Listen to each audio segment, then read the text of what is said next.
1 2 3มันมาถือกันนะเอาใหม่กันนะอีกทีนึงเอาว่าลองไปจิ้มกันนะบ่ถือเลยเนาะจิ้มใหม่กันนะมันเริ่มไปแล้วเนาะเริ่มเป็นแล้วแต่คุณหมอมีที่รักษาได้มาสอนหน่อยนะ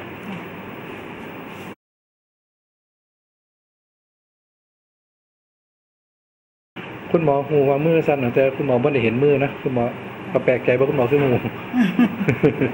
คุณหมอเบิ่งปากเลยเบิ่งปากเลยหูว่ามือสั่นนะเป็นข้างเดียวป่ะจ้าเป็นข้างขวาข้างเดียวเนาะเฮ็ดอาชีพอย่างข้างถึงหูตัวแต่ของมันเป็น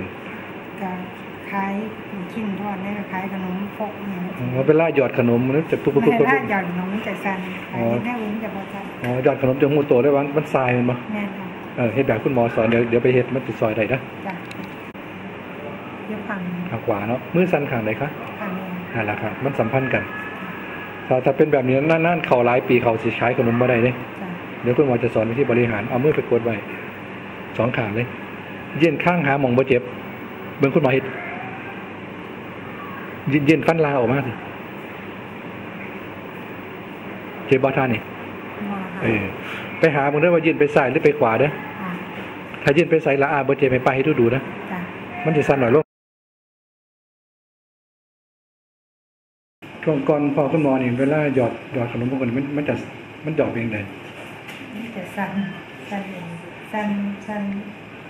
มันจะสั่นสิสั่นแล้วก็หยอดบ่ค่อยลงบ่ค่อยถึงลมบ่คะคุณหมอไปบริหารที่จังได๋ครับตอนนี้เอามือค้ำน้ำเนาะค่ะเห็นว่าอาทิตย์กว่าตอนนี้เวลาไปหยอดขนมเป็นไดดีขึ้นแน่บ่ให้ถึงนิดนึงค่ะ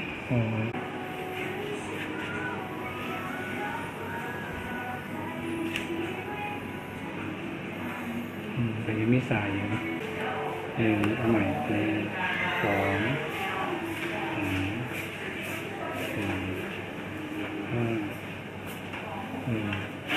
ก็โอเคพอได้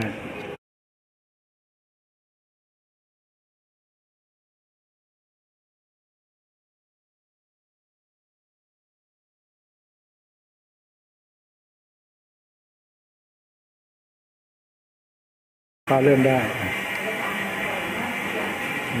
3 4 5มาดูทีนะโอ้กลางหมดทุกอันเลยนะถ้ายิ่งปืนกับเป๊ะเขาตรงกลางเลยนะดีขึ้นหลายค่ะ